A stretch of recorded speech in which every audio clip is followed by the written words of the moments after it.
So I started collecting on the 2600 when I was working at Looking Glass in Cambridge, Massachusetts, with Rex Bradford, who had actually worked for Activision and Parker Brothers back in the day. And that inspired me. It's like, I should go pick up a 2600 and then start buying all those games I could never afford as a kid. So I started looking on eBay to regain my old 2600 library, whatever. And in my searching, I found the Stella List. The Stella List was a collection of programmers that were interested in programming the VCS. I think everybody who got into homebrew pretty early in the 2600 was a member of the Stella List, and that's where everybody shared their findings on the 2600. And of course, the original developer documentation that was at Atari was scanned and provided through the list. A lot of source code for demos, like audio demos, sprite demos, playfield demos, and all stuff kind of passed through the Stella mailing list. That was where all the activity was for development for a long time before forums really came along. Whenever I needed help or if I had a problem, the team on the Stella List were there to help me get past my problems. And it was almost all this technical discussion on how to develop for the Atari 2600, picking apart the machine and learning, the internals, because the 2600 is a very arcane machine and difficult to develop for. It feels like it took me a year just to understand how to get playfield graphics on the screen. And there's always new people coming in the hobby wanting to learn how to program. So yeah, it's been amazing to watch, and there's just so much development, hardware and software, on all these platforms on Atari Age. In my mind, 2600 programming is like as raw as it gets. It kind of shows people all your flaws. And so I'm really nervous about sharing things on the Atari Age forums. I have in the past, and I've received some great feedback, but ultimately at the end of the day, for me, I feel so inadequate when I post things there, because there's so many smart people who are way smarter than me, doing just incredible things, and I always feel like what I'm posting is just like a friend of mine used to say, it feels baby school. But on the Atari Age forum, they have a 2600 programmer forum that you can go to. Yeah, anyone is willing to just jump in and help you. There's a number of really talented programmers still doing wonders on the 2600. That part of the Stella List lives on the Atari Age forum. Absolutely. When we started Atari Age, back in 2000, we worked on 2000, opened it in 2001. Atari really wasn't paying attention to this growing community of people who are basically celebrating the brand. I don't think there was any time during those years when homebrew really started to take off for the Atari consoles that Atari at that time felt in any way threatened. I don't think they knew we existed. and I don't think they cared. I just don't think they cared. I think most of the time they just kind of ignored it. But Adventure 2, when it started out, was not endorsed by Atari in any way. And when they got wind of it, it came very close to shutting the project down. But they were able to work together, and now it is an IP that is approved by Atari. And now the community, they can play it. I mean, it was a great piece of work. At some point, you realize, well, Atari Age, costs money to run. It's running on like a dedicated server with the forum and the games database. We can, instead of having ads on the website, we can just start publishing games ourselves. So it just went really slowly first. And one of the first games was Mike Micah's Berserk voice enhanced. And ultimately, it was the information I gathered from shared resources in the homebrew community that led me to adapt Berserk's voice. And from there, it just kind of blossomed, and a small group of home developers, including Thomas Jentz, allowed me to start publishing their games in the Atari Age store. Kurt Bendel was working with Atari and did the first flashback. It wasn't exactly what he envisioned, but it was the starting point, and that was his whole plan, as I understand it. It's like, let me get in the door with this, and then I can produce what I wanted. That was the flashback too. In doing that and contracting with Atari, Kurt reached out to homebrew developers because he wanted to showcase, hey, not only do you have these classics here, but you have people that are still programming for this unit, and he wanted to show that. I was one of the homebrew developers that he reached out to. I'm honored that he reached out to me on that. I had the fortune of knowing Kurt Vendel years and years ago. I met him at this trade show. Well, it was like a fan show called World of Atari, and it was in '98, I believe. And it was pretty clear he knew a lot about Atari. And not only that, he had a lot of ephemera from the old Atari days. And so we became fast friends. And a lot of the early Digital Eclipse projects that we worked on, Kurt helped us out, and he found the information we needed. He helped us figure out how things worked. He was an incredible hardware guy, incredible software guy, and he was so hell-bent on getting the story right.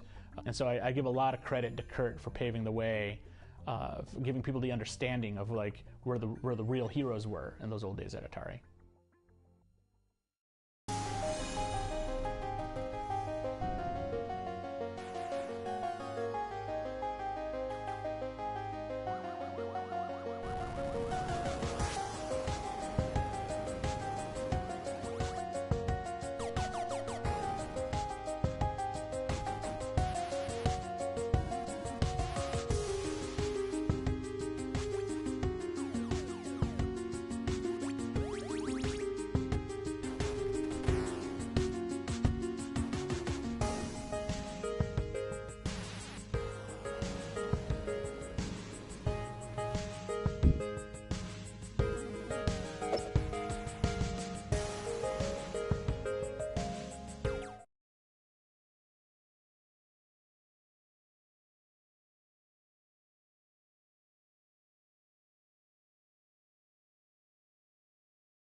A lot of games were in development at Atari when the market crashed in '94, and a lot of them were done or very close to being done, and not just for the 2600, but also the 5200. A lot of these prototypes are being discovered during this time period, and there were various people who were creating packaging for them that would be reminiscent of, hey, what if Atari published it? What if Fox published this game? What would it look like? And you'd have a line of people at the Classic Gaming Expo on Saturday or Sunday to get their copy of the game, and they would sell out back then. And, they're $50, $60 a piece, but, they look great. They look like this is what real sports basketball never released, but, there's a really nice community-produced reproduction of it. They come from all over. Sometimes they come from the original developers who were working at Atari, took copies of those with them, thankfully, before they were thrown out, and they were nice enough to they either sell them or loan them out so people can actually dump them and then preserve them indefinitely. And then Atari sent out a lot of lab loaner carts, basically like cartridges of games that were going to be released, like sending them to magazines in advance. Especially magazines back then had a really long lead time of months, so you'd want to get those games to the magazines so they could test them and then have an article ready, by the time the game comes out. So that's where a lot of the cartridges come from. They had a unique lab loaner label, returned to somebody at Atari with a name handwritten on the label. I'm sure you've seen them. Even now, there's still prototypes being unearthed, which is just remarkable that so long, after all this time has passed, we're still finding new games that either we never knew about or knew about and just didn't think existed. But people are finding them still.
When you think of the 80s and video games, Atari is the company that comes to mind.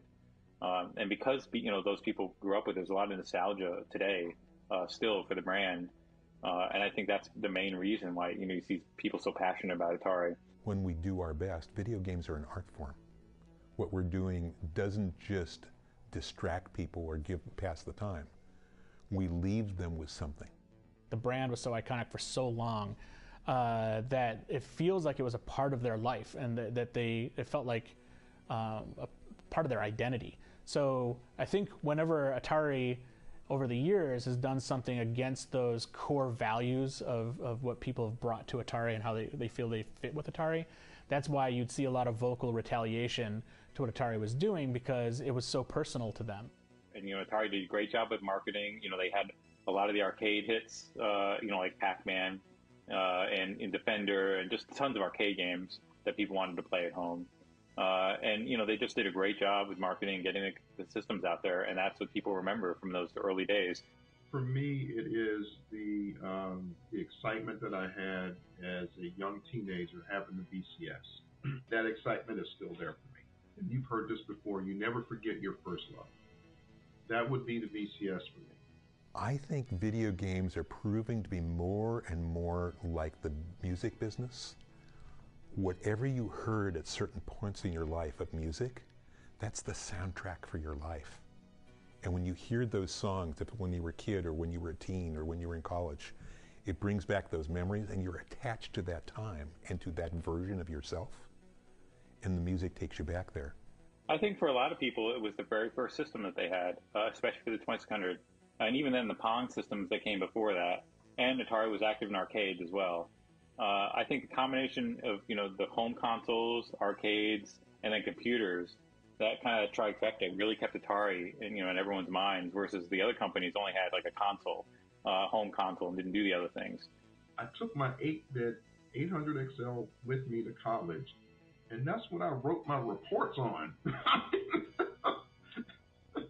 Now, granted, everybody in the dorm down the hall heard it pecking on the, was it the 1027? But hey, I did my reports on it. There were people who dedicated their lives to just making sure that an Atari 800 could stay working. And they would sell parts as cheap as they could to people to keep their machines working. And so for, I'd say, like 3 decades, basically, you've had all these kind of like unknown people working behind the scenes just to keep Atari alive. Millions of people grew up with these consoles. They enjoyed them. You know, their first interaction with video games for a lot of people, and computers. And, you know, and Atari made a ton of great arcade games as well that are very memorable. So again, I think all of that just helped to keep the brand alive, even when Atari wasn't very active. Ultimately, I think Atari, the name, was what survived, but not Atari, the game company. It was a different game company. It was really just Atari by name. And so we were left with a huge community of people who grew up with the Atari. It was a very personal thing for them that felt like they were being abandoned by the namesake in some ways. And so they were the ones who were the torchbearers. These are people who kept Atari alive.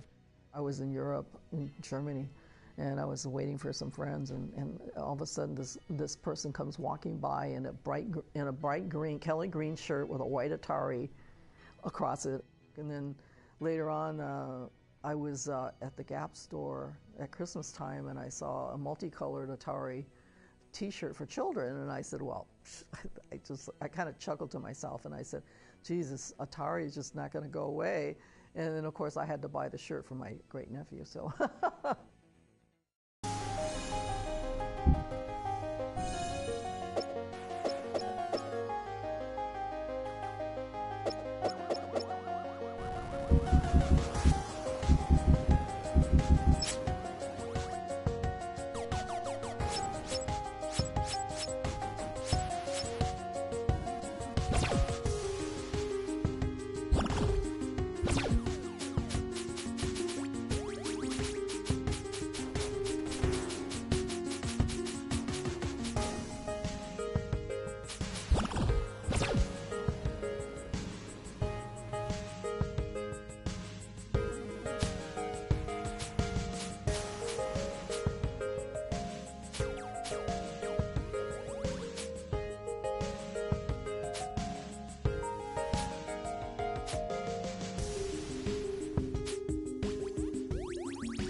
After the success of the Atari VCS, Mattel, as a toy company, looked at this and said, maybe we should consider getting into this business. They started their Mattel Electronics division, releasing handheld games. Their handheld football, which was an LED game, was a smash hit.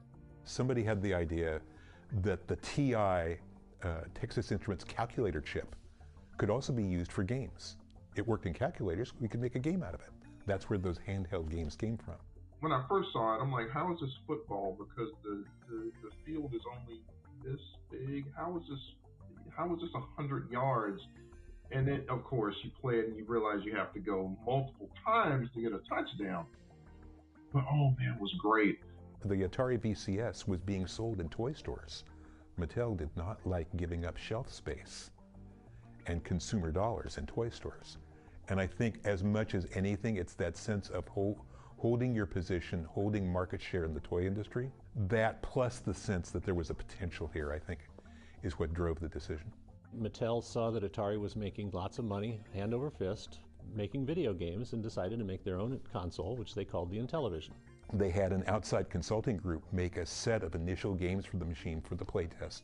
They contracted with a company run by a man named Glenn Hightower to develop the system and develop cartridges for it. So he ran this company, APH Technology Consultants. Mattel found him and contracted him and his company to produce the system and the games. And in 1979, the end of 1979, they test marketed the Intellivision, and then it went full release in 1980. They test marketed the Intellivision video game console in Fresno, California, and it tested out great. And this was late 1980, and that was when the radio ad got put on the radio. I was actually driving home from work one day, and I heard an ad on the radio. And the ad said, "Do you want to work in the exciting world of video games?" And I didn't know whether to look down at the radio or look up to God that I was being talked to it this way. And would you like to help shape the future of this exciting new entertainment medium? At first, they did not believe that I had been programming video games for 9 years. Eventually, they realized I was telling the truth, and I got hired as one of the original 5 in-house programmers at Mattel. So the original 5 team members at Intellivision on day one were Gabriel Baum, who was our manager, Mike Minkoff, John Soule, myself, Rick Levine.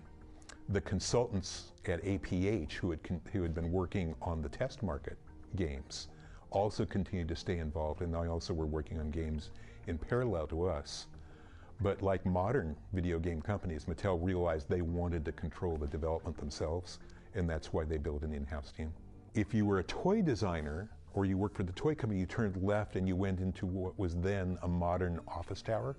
If you turned right, you went down into where we were, except that was a converted warehouse. The entire video game division, we were in a separate building. And at lunchtime, we were allowed to walk down this middle corridor to the lunchroom, and everybody's doors in the toy company, all the doors were closed. And it was like, you're not allowed to go into any of those doors. It was very like, secret, secret, secret. And then we would go and we'd have lunch, and then we'd go back. And one day we're walking down that corridor, and some like little like motorized car was zooming around. It was like, oh, there's life, there's a toy, but it went through a door and it closed. And so we were outsiders.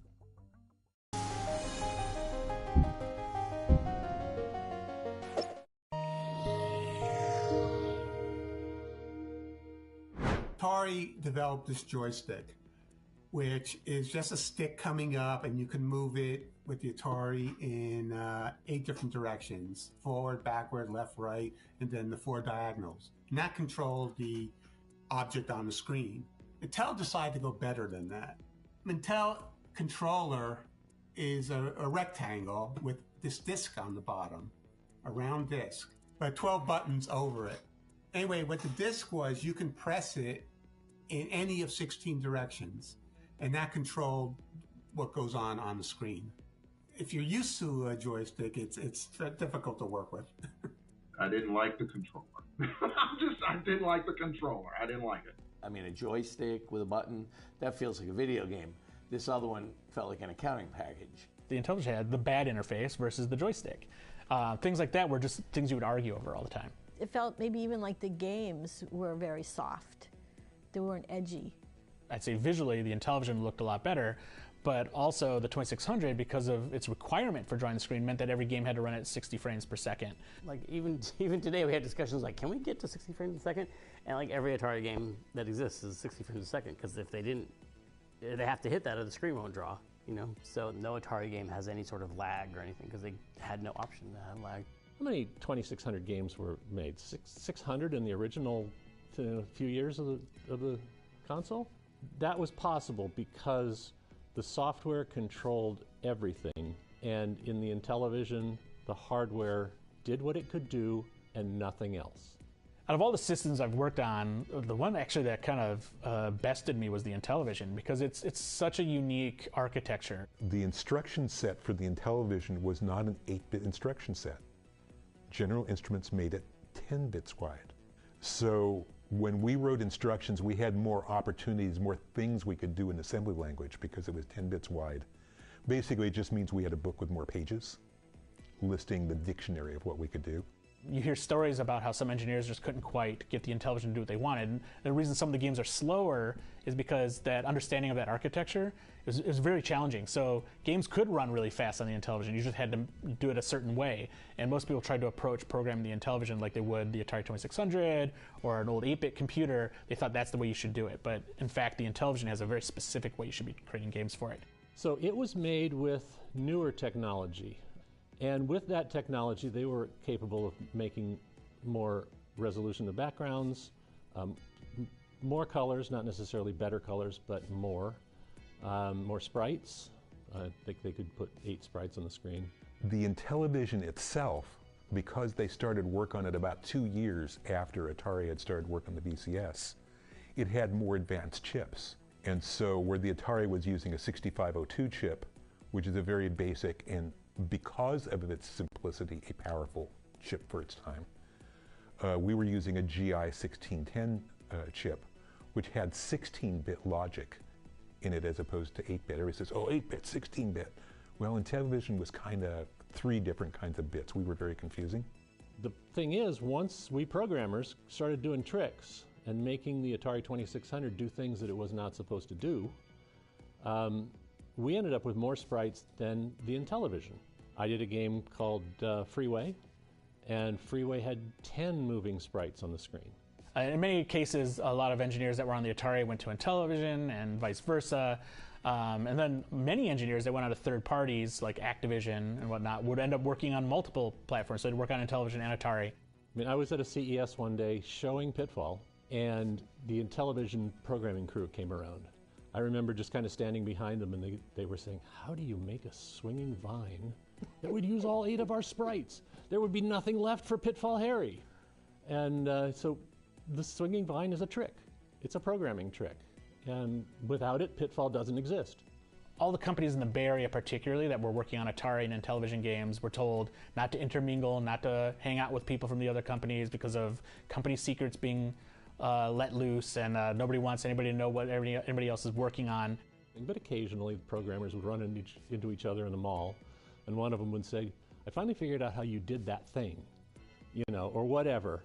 So there was a little bit of interconnection. But then hearing that they would all get together for beers at people's houses and play the games they're working on with everybody. And so it was like completely opposite of what they were asked to do. But it was a way for them all to keep sane and also to help each other out. Because once everybody was able to share what they had, even though they weren't supposed to, it really helped everybody understand like how they could improve their games and all stuff with all these great designers in the area.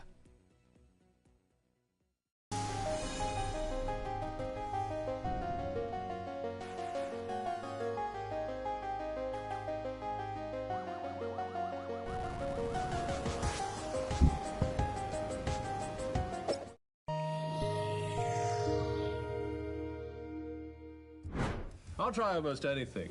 So when Mattel Electronics asked me to compare their Intellivision games with Atari, I gave it a try. Mattel started making these commercials with George Plimpton, comparing the 2 systems. He was a writer who was brought in as the spokesperson for Intellivision. He would prop up a 2600 game against an Intellivision game and just ask you, basically ask you to tell the difference. And I think the commercials played that up. You know, as you said, the commercials, you know, implied you were high and mighty if you could afford a Intellivision and you weren't stuck down in the, you know, dregs with your Atari machine. As a generation of kids and adults were told every night on television by our Intellivision ads, it was a clearly superior video game console. And so you'd see this like really amazing baseball game on the Intellivision that like in our eyes back then looked like real baseball, and then you see like some blocks over on the 2600 and weird sounds coming out, and baseball talks on the Intellivision, 2600 makes beeps and that sort of thing. So they would beg you to like compare it yourself and make the decision. I compared Atari baseball with Intellivision and found Intellivision played much more like real baseball. Where the Intellivision, which cost $100 more than the VCS, where it excelled was in the sports games and great graphics. Our rival television commercials for Intellivision and Atari ran each night, and inside the company we were tracking sales to see how we were doing, and it was very much competition. And of course we wanted to beat them. Then they showed the 2 football games, and the Atari football I've always hated. It doesn't resemble football at all, where the Intellivision version resembles football. Then I compared Atari football with Intellivision. Again, Intellivision played more like the real game. The famous Atari game football was like 3-on-3 or 4-on-4, and that was a travesty to football fans. So the Intellivision felt, hey, we can at least, here's a baseball game, you got all the people on the field. Here's a football game, you have a bigger team. Our emphasis on sports at Intellivision was just recognizing that those were the games that we were doing that people were most responding to. Most of our best sellers were our sports games. And that was the place where we were clearly beating Atari in the marketplace in terms of people's perceptions. In my opinion, if you try them both, there's only one conclusion you can come to. Intellivision from Mattel Electronics. The problem was they didn't have any arcade games. And Atari, being an arcade company, excelled in arcade games.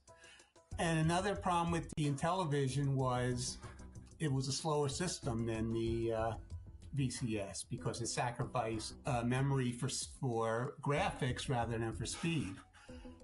And so Atari retaliated with their own commercial showing this nerdy looking kid and saying, well, here's Atari's arcade games and here's Mattel's arcade games, and there are no Mattel arcade games. As an intelligent consumer, I wanted to compare Atari Asteroids with other companies' asteroids.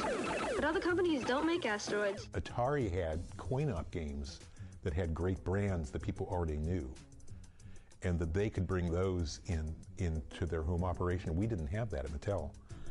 And so we ended up licensing with Data East. But even then, we were doing more games that were derivative or copy type, just to try and keep pace with Atari. I wanted to compare Atari Missile Command with other companies' missile commands, but other companies don't make that either. Well, it probably didn't help that Intellivision came from a toy company. There's an aura there of softness, and Atari was, video gaming.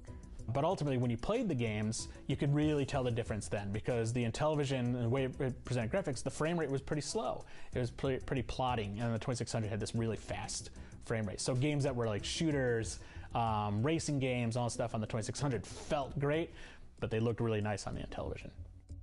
When it comes to the video games the world wants most, nobody compares to Atari. So in a normal world, the Intellivision would have come along and blown the Atari out of the water because it seemed to have 4 times as much capability. That wasn't the reality. That was only the anticipation.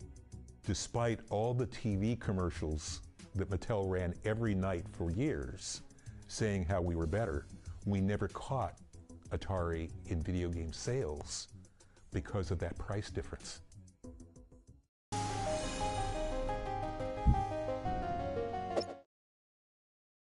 I'll try almost anything. So when Mattel Electronics asked me to compare their Intellivision games with Atari, I gave it a try. I compared Atari baseball with Intellivision and found Intellivision played much more like real baseball. Then I compared Atari football with Intellivision. Again, Intellivision played more like the real game.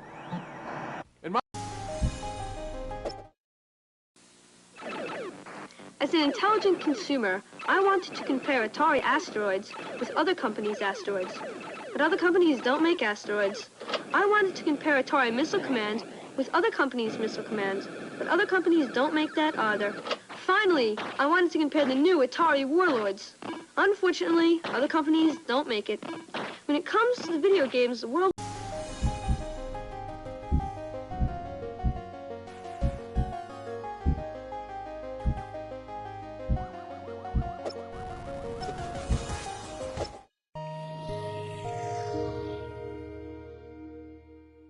Mattel Electronics had no interest in making cartridges for the Atari 2600.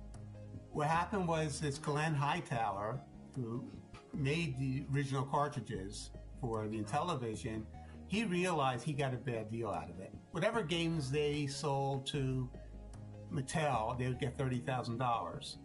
Meanwhile, Mattel would turn around and sell like 50,000 copies of the games for a huge amount of money.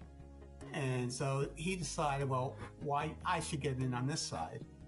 So he had his people reverse engineer the Atari 2600. They started making Atari versions of the Intellivision games. So I remember when we were in the meeting where we were being told we were going to do this as a company, and we weren't asked, we were told. It is hard to join a business that there's already 600 products. Right. And you're going to try to duplicate and make a one mark. of them. Yeah. Yeah. Pretty hard. Most of the executives there didn't want to do it. They said, why should we sell games for a competing system? Also, they're worried that people will look down on them, like, they're jumping on the bandwagon for another company. And then Hightower convinced them There's 10 million Atari VCSs out there. There's 2 million Intellivisions out there. So instead of selling games just for 2 million consoles, you could sell games for potentially 12 million consoles. And Mattel liked that idea, and that's why they went with it. Once video games really started to take off and become this big boom, we had all of these copycat companies trying to come in from the outside, apart from Atari, Mattel, Activision. And everybody was trying to start a video game company. So you had Games by Apollo, which some investors started up. You had the Quaker Oats video game division. And I say that and people think, oh, Don's joking. No, there really was a Quaker Oats video game division. When you have all that kind of stuff going on and people trying to build games for Intellivision and for Atari, at a certain point, I think both companies decided, I don't know who went first or who influenced, well, we should probably be making games for each other because it's now at the point. We make games. Mattel wants to make Atari games. Everybody has an Atari. We want to sell games. That was what they told us. Atari's everywhere, so let's make games that people will buy because of that. As the teams evolved and kind of subdivided, one of the factors was those who had experience on 6502, which was quite a few of our programmers at that point. They tended to migrate more towards the VCS, and those who did not certainly were staying on Intellivision. And I was hired just to do the VCS, nothing else, because I had learned machine language, in college. And the VCS runs on machine language. Some folks just loved the Intellivision and didn't want to go anywhere. For other people, it was kind of like, oh, we get to go head to head with Atari? That would be fun. There was that added art part, too, of let's be a step above. There was definitely that concept of we're going to be above Astro Smash or whatever those other things are. We're going to be special, high society Atari. We as a whole, as a group, both M Network and Intellivision, felt like we had really good artists. So when I think about that, what Jane is saying rings true. We were good at combining artists and programmers in a way that brought the best out in both the programmers and the artists.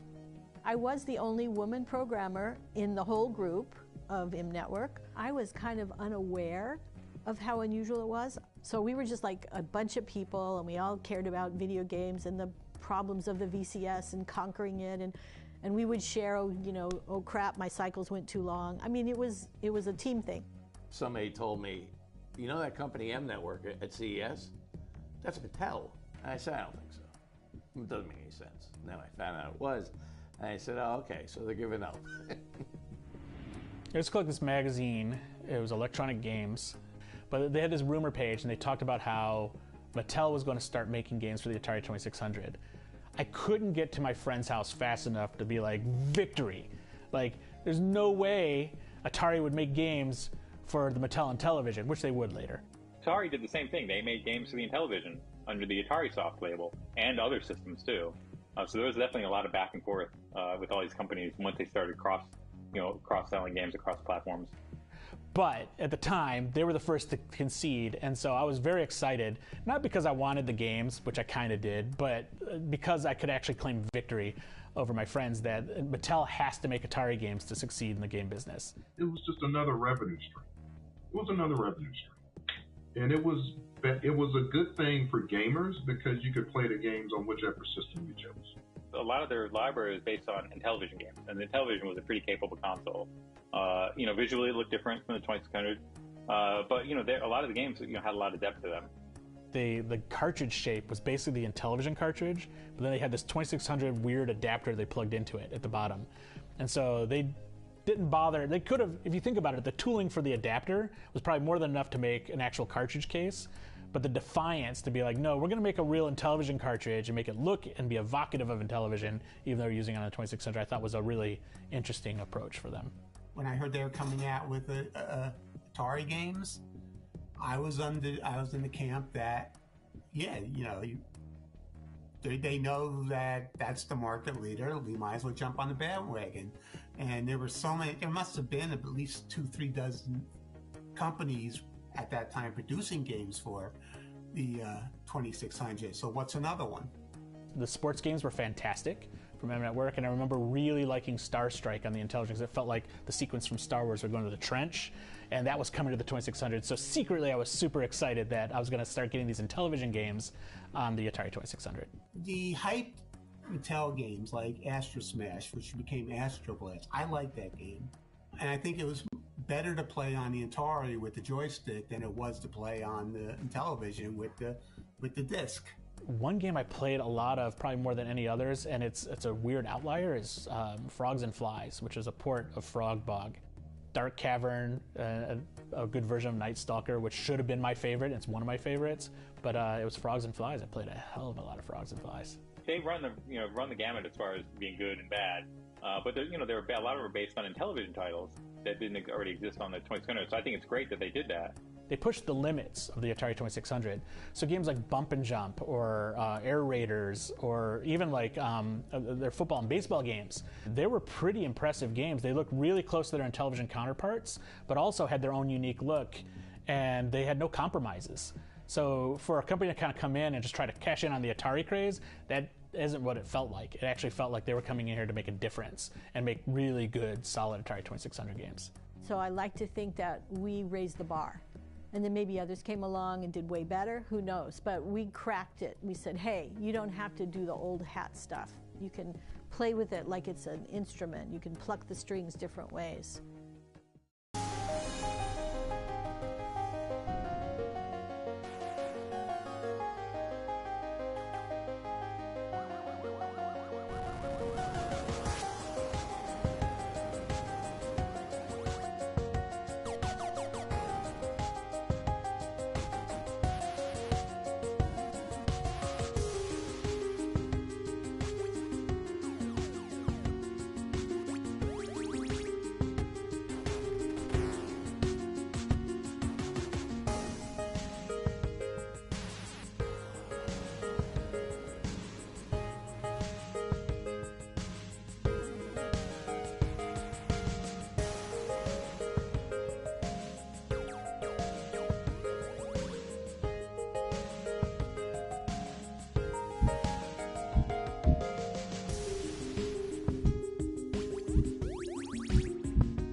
It's been noted over the years that when there are at least 2 and sometimes 3 consoles fighting it out is when the video game business is its healthiest. I think there were only some of the business people for whom it was war. And even though I'm the one who started saying cartridge wars, that was a turn of phrase as a metaphor as opposed to and let's draw blood. But inside the toy industry, they really did think that way. Maybe it was mid-November of '82. And so we do a demo. But the VP of marketing, his fancy suit, sitting there. The VP turns his head very slowly and he looks at me and he goes, "What you have to understand, young man, is that we are at war. We are at war with Atari," which tells you the attitudes of Mattel. "Every sale that we make takes something away from Atari and gives it to us. And even if I can't sell it now, I can stop somebody from buying an Atari now with this game. And that's why we're putting it on television. And you have to understand that this is a war." I don't know if I can get my eyelids as low as his, but so we got the speech. To Atari, it was a console war. To Mattel's Intellivision, it was a console war. To Activision, it was an opportunity. And as kids, we didn't care at all. I would go over a friend's house to play ColecoVision, and I was amazed. Like Donkey Kong was amazing. The controller sucked, but the games were still a blast to play, and we just ignored that. And same thing with Intellivision. Tons of fun games in Intellivision. The controller sucked, but we didn't care. We were having fun playing the games. It's just ironic that there's much less of a console war now, because, how many different consoles can you play Call of Duty on? All of them? Right.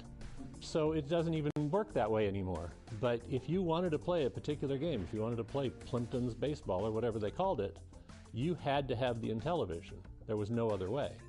And that certainly did make it a battle. If you go back and you look at the old Intellivision and Atari commercials and how they duel in different ways and sometimes make fun of each other and so on, you see the height of it as far as the public was concerned. It was definitely a console war between the 2 console makers, but we could use any console we wanted, and in fact would occasionally do that. We would say this game would work so much better on the Intellivision, let's put it over on the Intellivision shelf and work on it when we can. So yes, there was a console war, but there were those of us who benefited from it. Atari was so far ahead in sales, I don't think they really worried about the Intel. Maybe at first they did, but they were outselling it. Yes, it was a war, but I think that the money was so heavily on the Atari side that, Mattel was fighting a losing battle out the door. Atari sold about 27.5 million VCSs. That's between 1977 and 1991. I don't know if that's if the numbers for the Intellivision are from just Mattel Electronics, but their total run was about 3 million. Well, they say that history goes to the victors. As the guy who coined the term console war, I would say actually that Atari won the first console war, because as much as I hate to say it, we never caught Atari in sales. We never sold as many games, we never sold as many consoles. Making money in this business is something that you have to do in order to keep making games. We're driven by passion, we have a love of making games. In the end, console wars are the business part of it. We as game makers never felt like we were at war. We're just trying to build great games that will sell.